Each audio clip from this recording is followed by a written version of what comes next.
When we think of trails, this is most likely the image we would picture. A woodland path reserved for only the most committed of outdoor enthusiasts. But what if I told you there was a changing face to trails? And it started in our cities. Pittsburgh, a city tucked in the hills and trees of western Pennsylvania, is particularly well suited to challenge our perception of what urban trails can be, stimulating the economy and building healthier community. My name is Chris Corbrand. I'm the Trails Program Coordinator with the Pennsylvania Environmental Council, based out of Pittsburgh. Urban trails are a great asset to the landscape in general. They provide a space for residents and visitors to explore the city, both for recreation and transportation, beyond just cycling activities and all those good things. It's also a great spot to just take a walk, sit around with friends, enjoy the river, and just get a different perspective of the place you live in. Trails are definitely becoming more of a regional asset in a multi-function space, right? So not just that recreation point of view, but also from a place where economic interests can cite themselves to be better positioned to reach a new audience. We see that with some of the pop-up breweries on the trail. We see that with some housing that's aligned along the trail, and they're specifically because they know the trail is an asset and an interest to potential tenants.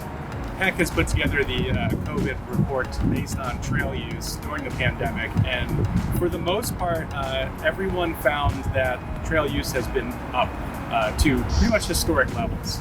And that kind of points to the fact that trails are an infrastructure asset and necessity, not just there for some folks getting a good ride in after work, but as a place to find some solace in your busy life, connect with nature, all those good items. I'm fortunate enough to get to work with a bunch of the different groups who are responsible for making these trails happen. We work with our partners at Laurel Highlands Conservancy and the National Park Service on an initiative called the Industrial Heartland Trail Coalition. This is a project that seeks to connect over 1,500 miles of trail throughout these 4 states and I think roughly 52 counties. It comes up from this idea that longer distance interconnected trails provide a greater pull. So, a 3-mile trail in a town might bring in some locals and some folks from just outside the region, but the longer the trail, the greater the reach. We're hoping to take that idea and push it a little bit broader to bring folks to some seldom seen areas of Western PA, Ohio, and West Virginia, and that's really the idea. In my work with Peck this summer, I was able to work on some of the trail initiatives that Chris mentions. Through a small grant program run by the Laurel Highlands Conservation Landscape, Peck was able to facilitate some of these trail projects in western Pennsylvania. In my role, I was tasked with promoting successful grant projects in order to inform and inspire other organizations to take similar actions. The hope was to build both connection and momentum within the outdoor recreation community in the region. Export, Pennsylvania is a town just east of Pittsburgh and serves as a great case study for what trails can do to transform a town. My name's Jim Battaglia. I'm one of the owners of White Valley Distilling Company here in Export, Pennsylvania. Basically, we are just a small craft spirits distillery. 25 years ago, it was still recovering from the coal mines that were running through here. These creeks were polluted. They were actually like orange colored. So it was still, almost like a depression, ridden town because everyone was leaving. There was not a whole lot of work around here.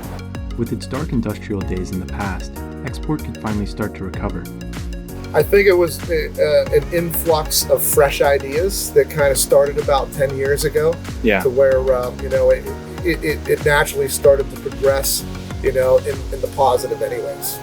The transformation of Export has largely been attributed to the completion of the Westmoreland Heritage Trail, which runs right through the downtown corridor. We do see, a tremendous amount of business coming from there.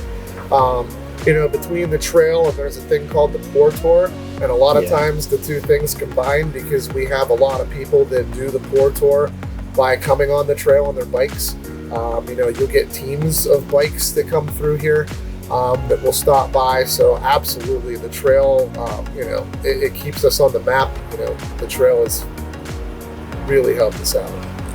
With record numbers of trail users in 2020, I was curious if business owners in this trail town were able to capitalize on an otherwise challenging time.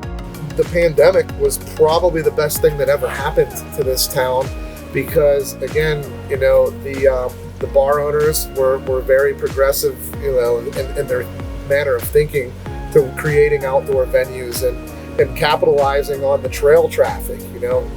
Everyone wanted to get outside, kayak, camp, ride their bikes, and Right.